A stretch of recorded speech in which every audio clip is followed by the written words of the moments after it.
Oke, bismillahirrahmanirrahim. Assalamualaikum. Kita masuk ke materi selanjutnya tentang rancangan bujur sangkar Latin. Kemarin kita udah belajar tentang acak lengkap, kelompok. Sekarang masuk ke yang bujur sangkar Latin. Bujur sangkar Latin ini adalah suatu rancangan di mana sumber keragamannya itu heterogen ke lebih dari satu arah. Ya, maka ketika kita punya sumber keragamannya itu lebih dari satu arah, maka kita pakai yang bujur sangkar Latin. Tapi karena di sini kita pakainya yang satu faktor, karena nanti yang lebih dari satu faktor setelah UTS, maka yang jadi fokus pembahasan kita adalah RBSL satu faktor gitu ya. Nah, rancangan satu faktor kemarin udah kita bahas bahwa faktor yang kita libatkan hanya ada satu faktor dengan beberapa level atau tarafnya. Dalam kasus ini faktor lain kita asumsikan atau kita jaga supaya kondisinya tetap. Contohnya varietas padi, pemotongan baja, metode pemotongan pada pemotongan baja, beberapa varietas padi gitu. Jadi responnya adalah produksinya, hasil produksi, terus variabel faktornya adalah varietas padi gitu, yang kita kontrol. Nah, satu faktor ini bisa diterapkan di RAL, RAK, dan RBSL. Kita udah belajar yang RAL, RAK, sekarang kita masuk yang RBSL. RBSL atau Latin Square Design, rancangan bujur sangkar Latin. Nah, rancangan ini kita pakai kalau keheterogenan unit eksperimen. Jadi unit eksperimennya, heterogennya itu nggak bisa kita kendalikan atau kita kontrol hanya dengan satu sisi keragaman. Kalau kemarin kan kalau heterogen satu sisi keragaman tuh kita pakai RAK, jadi kita jadiin kelompok keragamannya. Tapi sekarang misalnya kita punya nggak cuma satu tapi dua gitu. Jadi kalau dua berarti kita buat dia jadi, makanya disebut bujur sangkar itu. Contohnya kita mau meneliti 4 mesin, bagaimana produktivitasnya, dia heterogen di hari dan di operator gitu. Pengukurannya dilakukan di hari yang berbeda, jadi itu nggak bisa kita kendalikan. Terus operatornya orangnya berbeda-beda, itu nggak bisa kita kendalikan juga, makanya kita jadikan dia keheterogenan dua arah gini. Faktornya apa? Faktornya adalah 4 jenis mesin, jadi tetap satu faktor, cuman kondisi unit eksperimennya heterogen di dua arah gitu. Faktor pengganggu atau nuisance faktor yang menyebabkan keheterogenan kalau kita kontrol satu arah gitu ya, maka jadilah RAK kemarin ya. Kalau kita kontrol dua arah, bukan dua faktor, faktor, maksudnya nanti kalian takutnya ketuker sama faktor yang satu faktor yang kita kontrol itu ya. Ini maksudnya keragaman unit. Kalau dua arah keragamannya, maka kita pakai RBSL. Nah, nanti dua arah stratifikasi atau dua arah pengelompokan itu kita sebut dia sebagai dibagi dalam bentuk R buah baris dan R buah kolom. Jadi harus sama berapa kita bagi homogenannya itu dalam R baris dan R kolom gitu. Karena ini dialokasikan per baris sama per kolom, maka setiap perlakuan tuh hanya boleh muncul dalam setiap baris itu sekali dan dalam setiap kolom itu sekali. Itu rulesnya di RBSL ya. Terus di sini kita anggap atau asumsikan bahwa antara perlakuan baris dan kolom itu nggak ada interaksi, karena kalau ada interaksi itu masuknya nanti beda lagi desainnya. Kalau ada interaksi itu nanti udah masuk, misalnya hari pertama, operator pertama digabung jadi satu itu. Nah, di sini kita nggak, sama sekali nggak. Jadi ya hari jalan sendiri, operator jalan sendiri, jadi nggak ada interaksinya. Kalau sampai ada interaksi berarti nanti desainnya beda lagi setelah UTS. Terus, nah sama kayak RAK. Jadi kalau di RAK, kalau ada sampai data hilang atau datanya nggak simetris, itu kan harus diestimasi. Di sini juga, jadi harus diestimasi supaya ANOVA-nya bisa dihitung. Nah, ada lagi aturannya, perlakuannya harus sama kayak banyak ulangannya. Jadi kalau perlakuan perlakuannya 5, ulangannya harus 5. Terus perlakuan hanya boleh muncul sekali di baris, sekali di kolom, tadi udah ya. Terus ini akan jadi tidak efektif kalau perlakuannya banyak. Kenapa? Karena ya itu tadi, jadi tidak efektif, terlalu banyak proses yang harus kita hitung. Nanti kalian lihat, rasa kalau misalnya perlakuannya banyak akan jadi sangat ribet dan tidak efektif gitu. Di sini notasi perlakuan tuh T, ulangan tuh R, sama kayak RAL. Nah, tapi di sini selain itu kita punya istilah baru, yaitu baris. Barisnya sebanyak B baris, kolomnya sebanyak K kolom. Jumlah unitnya bisa T kali R, atau T kali T, atau B kali B, atau K kali K, B kali K, sama, karena semuanya perlakuan harus sama kayak ulangan, baris harus sama kayak kolom, dimana nanti baris akan jadi ya itu, jadi dia harus sama semua. Nanti kita lihat di struktur datanya. Ini contohnya, jadi dua arah, sumber keragamannya dua arah. Contoh, ada kesuburan tanah sama jalur irigasinya beda. Jadi dari kiri misalnya, dari kiri ini irigasi, ada irigasi yang paling kena air, di sini nggak terlalu, di sini yang kita kesuburan tanah misal dari atas yang paling subur, terus habis itu sampai akhirnya tanah yang berpasir misalnya gitu.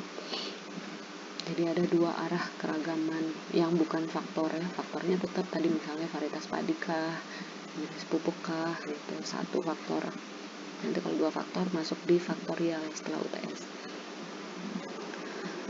Stratifikasinya, kenapa sih kita kontrol sedemikian hingga supaya, kan tadi ada baris sama ada kolom, berarti kalau kita pakai RAK baris doang dapat error 1, RAK kolom doang dapat error 1, jadi errornya jadi 2. Nah, itu kita minimize, jadikan 1 RBSL sehingga errornya cuma ada 1 gitu, supaya sumber keragaman yang 2 tadi kita hilangkan, kita kontrol. Perlakuannya ini udah tadi. Nah, ini contohnya. Jadi misalnya kita punya perlakuannya 3 A, B, C, D, maka terus kita punya ulangannya berarti harus diulang 4 kali ya. Terus habis itu kita kontrol keragaman yang pertama di barisnya 4, kolomnya 4. Maka unit percobaan kita adalah 16. Nah, di sini maksudnya apa? Baris, kolom. Baris itu akan menjadi I, kolom itu akan menjadi K. Tengah-tengahnya J-nya itu adalah perlakuan. Jadi 121 ini maknanya adalah baris 1, perlakuan kedua yaitu B kan ya. Perlakuan kedua itu kan B, perlakuan kedua B. Terus kolom 1. Ini baris 1, perlakuan ketiga yaitu C, ini kolom kedua, dan seterusnya gitu. Nah, struktur datanya kalian harus buat, nggak harus, tapi disarankan bikin kayak gini supaya untuk ngitung anomali lebih gampang. Jadi kita bikin nanti dua tabel, sehingga waktu ngitung sumnya, y dot dan seterusnya itu lebih gampang. Misal ini baris 1, berarti baris 1 itu adalah I ya, ini 1, I1, I1, I1, ketika di total maka jadi Y1 dot. Oke. Dan seterusnya. Kalau kolom 1 berarti K kan, I, J, K, ini K1, K1, K1, K1. Kalau di total jadi Y dot 1. Jadi kalian akan totalin ini ke bawah, itu akan jadi Y dot K, yang ini ke kanan akan jadi Y dot. Sekarang mana total perlakuannya? Nah, total perlakuan berarti kita kumpulin lagi ke sini. Yang tadi, misalnya ini A-nya mana? A-nya ini, dan ini ya, plus ini. Berarti ini harus kita kumpulin dalam satu kolom. Jadi isinya Y114, Y211. Jadi A itu kan perlakuan pertama. Jadi J-nya 1, J1. Jadi dikumpulin yang A itu, angkanya dimasuk ke sini terus ditotal. Ini tambahin, sebenarnya nggak diginiin juga nggak apa-apa, tinggal tambahin aja angka ini tambah angka ini tambah angka ini tambah angka ini gitu. Tapi untuk lebih gampang bikin kayak gini juga nggak apa-apa. Yang B juga kayak gitu. Nah, kalian lihat di sini, ini kan ulangannya yang A muncul hanya sekali di baris ini, hanya muncul di sini. Di kolom ini yang A hanya muncul sekali. Jadi jangan sampai di sini A, di sini ada A lagi, itu nggak boleh. Itu ngacaknya salah. Cara gampang ngacak yang paling gampang itu adalah sini taruh A. Sini B, sini C gitu. Jadi bikin pakai gitu. Setelah itu nanti tinggal tukar baris 1 tukar sama baris 2, baris gitu. Kolom 1 tukar sama kolom 2 supaya nggak muncul dalam satu baris hanya ada satu perlakuan, dalam satu kolom perlakuan hanya muncul satu kali gitu. Oke. Hitung rata-rata sama ya, tinggal dibagi 4. Ya dot totalnya boleh totalin ini semua, boleh totalin ini semua, sama aja kan. Ini ditotalin jadi ini ditotalin jadi ini, sama aja. Terus ini ditotalin jadi ini dan ini nilainya sama. Nah, modelnya gimana? Modelnya tinggal nambah satu. Kalau kemarin kan blok sama perlakuan. Kalau RK sekarang berarti akan ada alfa, ini efek blok baris, tau J efek perlakuan, beta K itu adalah efek kolom. Error IJK adalah galat pada baris ke I, kolom ke K, dan perlakuan ke J. Y mu ini adalah rata umum. Analisisnya sama, tinggal tambahin kolom. Hipotesisnya berarti ada 3 ya, ada hipotesis perlakuan, baris, sama kolom.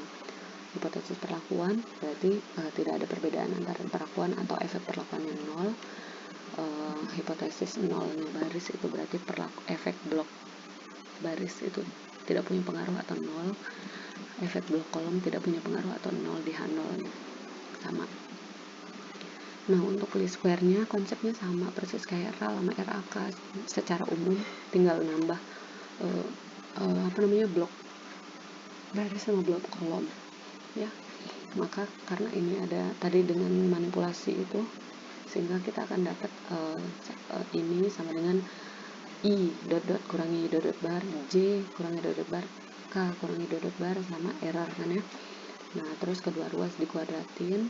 Kalau dikuadratin berarti kan A tambah B tambah C tambah D itu adalah A kuadrat, B kuadrat, C kuadrat, D kuadrat, ditambah 2AB, 2AC, 2BC, 2CD, dan gitu ya. Nah, kemudian disigmain. Nah, di sini kalian silakan dicoba. Sigmanya itu adalah 0 untuk sigma AB, sigma ABC, sigma dan seterusnya gitu ya. Maka yang bersisa hanya yang bagian sigma A kuadrat, sigma B kuadrat, sigma C kuadrat, dan sigma D kuadrat, yang kemudian inilah akan menjadi nanti kuadrat total, kuadrat baris untuk I, kuadrat perlakuan untuk J, kuadrat blok untuk kolom, dan kuadrat galat untuk JKG-nya. Nah, ya jadi yang perlu kita hitung hanya total baris perlakuan kolom. Galat kan nanti tinggal ngurangin aja karena dia yang paling ribet, jadi dia pakai ngurangin total, kurangin baris, kurangin perlakuan, kurangin kolom. Oke. Nah, tentu kita butuh rumus praktis dan cara pembuktiannya sama persis kayak yang kemarin. Saya rasa kalian udah bisa, silahkan dicoba. Jadi kalau total, rumus praktisnya jadi jumlah semua total dikurangi faktor koreksi, biar dot dikurangi T kuadrat, K, TR, K, B kuadrat, K kuadrat sama aja ya, karena mereka ukurannya sama, kan bujur sangkar. Kurang faktor koreksi, terus kalau blok berarti ini tinggal I-nya dikuadratin dibagi T, kalau perlakuan tinggal J-nya dikuadratin bagi T, kalau kolom tinggal K-nya dikuadratin dibagi T. Galat tinggal dikurangin, kuadrat tengah berarti tinggal jumlah kuadrat dibagi dB masing-masing. Terus F hitungnya tinggal yang baris bagi KTG, atau yang perlakuan bagi KTG, yang kolom bagi KTG. F hitungnya sama persis. Oke. Ini ada contoh ya. Jadi di contoh ini percobaannya kemiringannya dua arah. Jadi ada yang kemiring, kalau ke arah barat itu kemiringan 5%, terus ke arah selatan ada 10%. Jadi ini tegak lurus kan, ke arah satunya ke arah barat 5% kemiringannya, kalau ke arah selatan ke bawah berarti 10%. Terus faktor yang dipakai satu faktor, dia menanam tomat adalah dengan jarak tanaman, faktornya levelnya ada 5, level A, B, C, D, E gitu ya, dengan jarak tanaman beda-beda. Pakai RBSL, maka kalau pakai ini yang baris sama kolom ya, maka ini baris 1, kolom 1, baris 1, kolom 2, ini arah dari ke barat 5%, ke selatan 10%. Jadi ini yang paling gak miring gitu dah, arah kemiringan. Nah, setelah diacak berarti kan tadi ini sebelum diacak, setelah diacak jadinya gini. Awalnya di sini kan tadi belum diacak ya. Nah, setelah diacak ini jadinya, karena tadi ada 5 level perlakuan kan ya, jadi ABCD 5 level perlakuan atau faktornya ABCD-nya, sehingga dia harus diacak, di mana setiap level perlakuan hanya boleh muncul sekali dalam satu baris dan sekali dalam satu kolom. ABCD. ABCD-nya ini berarti apa namanya, kayak tadi ya, yang paling gampang itu adalah taruh A dulu di sini semua, terus di sebelahnya B semua, gitu kan, gitu. Nah nanti berarti kalau udah kayak gitu tinggal di baris 1 kurangi ditukar dengan baris 4 dan seterusnya sampai dapatlah kita seperti ini gitu. Nah sekarang berarti totalnya, nah ini beda cara, boleh pakai cara ini, boleh pakai cara tadi. Kalau tadi kan bikin 2 kolom, kalau ini dia bikin 1 kolom sama total tambahin di sini. Jadi di sini baris 1 kolom 1, baris 1 baris 2 sampai baris 5 itu ditotalin jadi T1, ini I. Kolom 1 ditotalin jadi K, ini K ya. Terus habis itu perlakuan jadi A. Yang mana A? Ini tambahin ini, tambahin ini, tambahin ini, tambahin ini, jadilah TJ. Perlakuan. Aduh, sorry. Di sini kok dia pakai J. Gak usah dilihat yang ini ya. Ini karena salah, sorry. Ini harusnya K ya. Jadi blok itu kan kolom tadi kan K, ini benar J. Yang ini namanya J tadi kan ya. Ya, ini cuma contoh, makanya strukturnya ikut yang tadi juga nggak apa-apa, tapi konsepnya sama.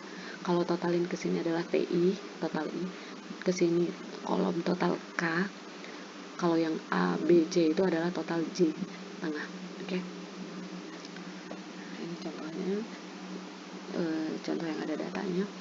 Latent square, jadi tumpukan